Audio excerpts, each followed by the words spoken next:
Hai teman-teman, kembali lagi sama saya ya, Dias. Pada kesempatan kali ini kita akan membahas tentang soal selanjutnya ya. Kalau kemarin kan sudah dibahas tentang dasar-dasar akuntansi, terus dari persamaan dan lain sebagainya. Kemudian kita lanjut di soal berikutnya ya. Soalnya itu berbeda dengan yang kemarin. Kalau kemarin kan kertas kerjanya itu hanya mempengaruhi modal kan. Nah, kalau ini nanti kertas kerjanya ada dua pengaruh, yaitu aktiva bertambah dan aktiva berkurang. Nah, maaf, ini contoh nomor 1 ya. Nah, untuk ini ada apa ini? Nah, mari kita langsung lanjut ke soalnya saja ya teman-teman. Nah, soal 1 strip 2 berikut ini adalah transaksi-transaksi yang terjadi selama bulan Juni 2012 pada kantor konsultan pajak Paramita. Ini transaksinya teman-teman dari nomor 1 sampai nomor 8 ya, bisa dibaca sendiri ya teman-teman. Kemudian yang diminta adalah tunjukkan pengaruh transaksi-transaksi di atas terhadap aktiva, kewajiban, dan modal. Transaksi nomor 1 telah dikerjakan sebagai contoh. Nah, ini yang saya maksud tadi, aktiva bertambah dan aktiva berkurang. Ini itu nomor 1 itu sudah dijadikan contoh ya. Contoh kita bahas lagi ya teman-teman. Nah, nomor 1 itu dibeli peralatan kantor secara tunai. Nah, kemarin sudah saya kasih triknya bahwa ketika ada transaksi maka kita bayangkan dulu di jurnal umumnya. Di jurnal umumnya kan dibeli peralatan kantor secara tunai, maka peralatannya itu bertambah. Nah, karena bertambah, peralatan itu bertambah di debit teman-teman. Nah, makanya debit itu termasuk aktiva. Nah, makanya aktiva itu bertambah. Kemudian kalau kita membeli peralatan, otomatis kita mengeluarkan uang. Kalau perusahaan kan kita mengambil uang dari kas ya, kas perusahaan. Maka yang berkurang adalah kas. Nah, kas itu berkurang di kredit teman-teman. Nah, makanya kas kan termasuk aktiva. Nah, makanya aktiva berkurang. Nah, sebenarnya ya, ini itu pengaruh 1 dan pengaruh 2 itu seperti jurnal umum teman-teman. Di sini itu seharusnya debit dan kredit, cuma kan agar mempersulit ya, biar ada challenge-nya lah. Masa langsung dikasih debit kredit kan langsung bisa membayangkan jurnal umum. Nah, kemudian transaksi nomor 2, telah selesai dikerjakan jasa konsultasi kepada seorang klien.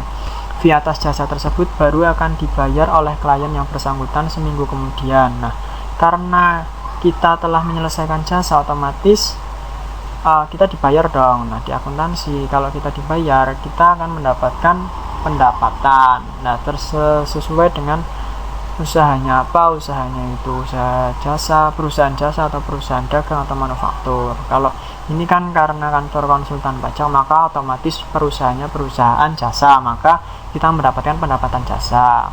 Mendapatkan pendapatan jasa artinya pendapatan itu bertambah, pendapatan bertambah di kredit teman-teman. Nah, maka kita isi dulu ya.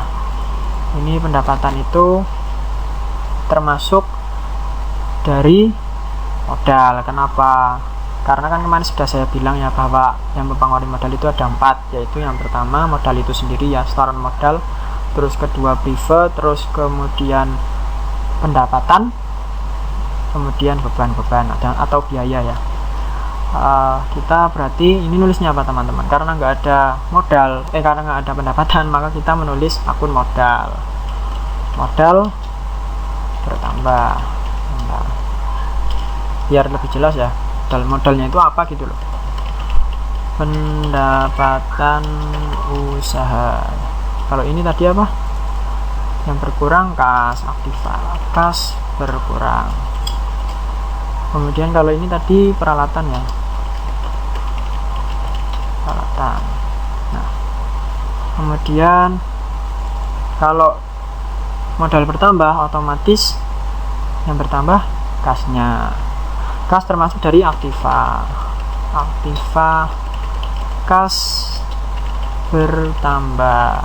Nah, dan kita lanjutkan nomor 3, yaitu dibayar sewa kantor untuk bulan Juni 2012. Nah, dibayar sewa kantor, maka otomatis kita mengeluarkan uang. Kalau mengeluarkan uang, kita mengambil kas. Kas termasuk dari aktiva. Kemudian kas berkurang di kredit ya teman-teman, sama seperti nomor 1 ya. Kemudian yang di debitnya itu apa, atau pengaruh satu itu apa? Karena kita membayar sewa kantor, otomatis kita dikenai biaya sewa kantor. Biaya atau beban ya, untuk lebih jelasnya beban atau biaya, ulang video yang kemarin ya teman-teman. Nah, kalau di sini saya menggunakan kata-kata beban. Nah, alasannya kenapa? Karena di sini tuh hanya menjelaskan dibayar sewa kantor untuk bulan Juni, dan sedangkan kemarin kan sudah saya bilang bahwa beban itu kurang dari 1 tahun, sedangkan biaya lebih dari 1 tahun.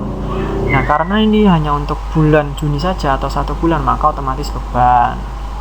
Ya, berarti beban nggak ada akunnya kan di sini, pengaruh terhadap aktiva, kewajiban atau modal nggak ada beban, maka masuk ke dalam modal. Ya, karena yang mempengaruhi modal itu ya beban sewa bertambah ya. Kemudian transaksi nomor 4, telah selesai dikerjakan jasa konsultasi kepada seorang klien. Nah, ini sama ya nomor 2 ya. Fee atas jasa tersebut telah diterima tunai. Nah, ini beda ini, bersama dengan selesainya jasa konsultasi. Nah, maka kasusnya sama ya seperti nomor 2. Kita menyelesaikan pekerjaan, maka kita mendapatkan pendapatan. Nah, ini belum di, maka ya tinggal nyontoh aja ya, modal pendapatan usaha bertambah. Kemudian yang di sini yang bertambah, ini yang di sini yang bertambah, ini aktiva teman-teman, aktiva ya. Nah, mohon maaf ini nomor 2 karena saya kurang teliti ya. Ini klien yang bersangkutan seminggu kemudian, maka otomatis aktivanya ini piutang, bukan kas. Kenapa? Karena ini transaksi kredit yang mana dibayar seminggu kemudian, otomatis yang bertambah adalah piutang, bukan kas ya. Kalau tunai nomor 4 itu kan ada kata-kata tunai, maka otomatis kas. Kenapa? Karena tunai, karena sudah ada wujudnya gitu loh teman-teman, pada hari itu juga sudah ada wujudnya. Dan sedangkan nomor 2 itu kan tidak ada wujudnya atau transaksi kredit, maka otomatis piutang ya. Kemudian transaksi nomor 5, diterima pembayaran fee dari klien atas transaksi nomor 2 di atas. Nah, ini kan tadi berhubungan dengan ini ya. Otomatis yang bertambah adalah, tadi kan sudah saya bilang bahwa akun ditulis kas bertambah itu apabila kita menerima wujud uang itu secara nyata gitu loh ya. Ya waktunya ya tergantung waktunya ya teman-teman. Kalau di sini kan ya berarti misalnya transaksi 5 tanggal 5 ya, berarti kita menerima uang tunainya itu kan berarti tanggal 5 ya. Berarti tinggal tulis saja, tidak usah berpikiran bahwa kalau menerimanya itu nanti terus nulisnya nanti, nggak usah, langsung kita tulis saja ya pada tanggal 5, kan ini kan sesuai dengan tanggalnya. Nomor transaksi itu nanti di latihan-latihan selanjutnya juga tanggal seperti itu kan. Kemudian ini yang pertama adalah aktiva kas.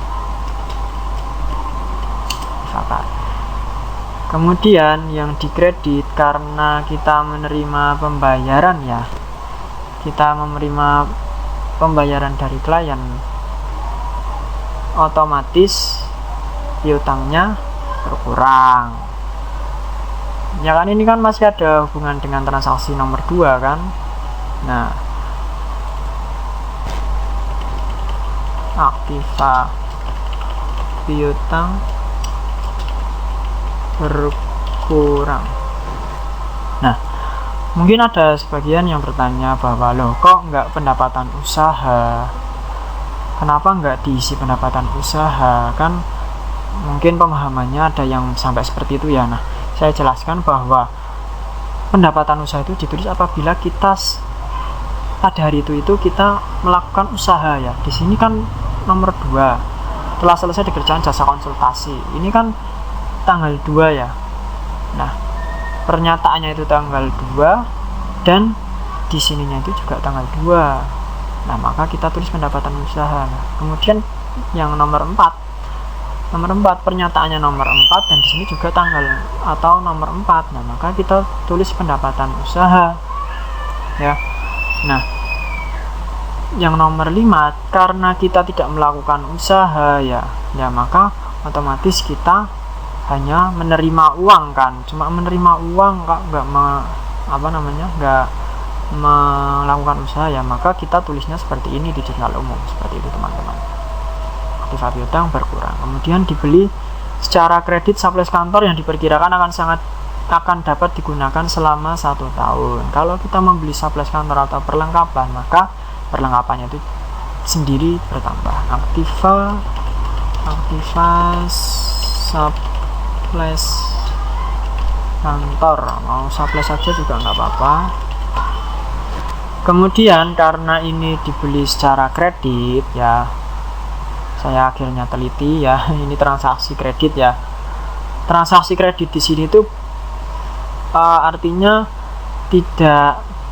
bukan maksudnya di sini harus ada tulisan kredit baru dipahami kredit ya.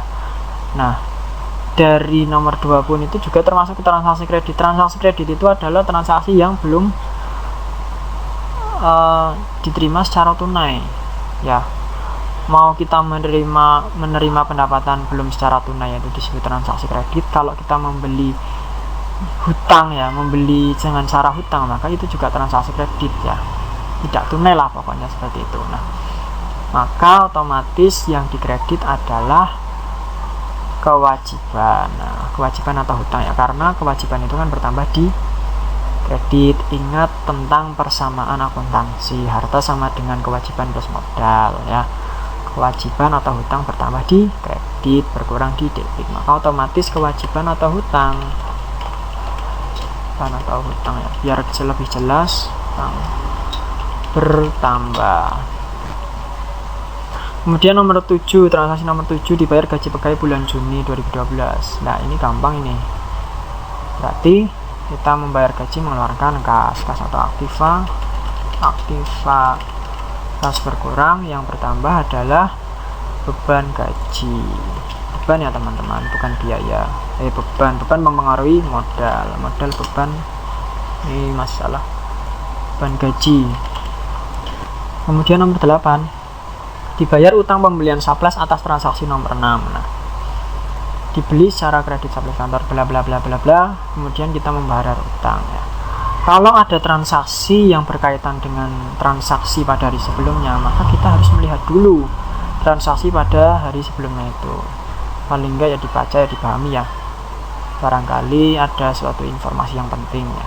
Kalau misalkan sudah terbiasa membuat jurnal ya mungkin sudah biasa ya teman-teman. Kemudian nomor 8, dibayar utang pembelian surplus atas transaksi nomor 6. Karena kita membayar utang, maka otomatis utangnya itu berkurang, hutang atau kewajiban berkurang di debit. Udah adzan, alhamdulillah pas. Berarti selesai ini video, saya langsung go.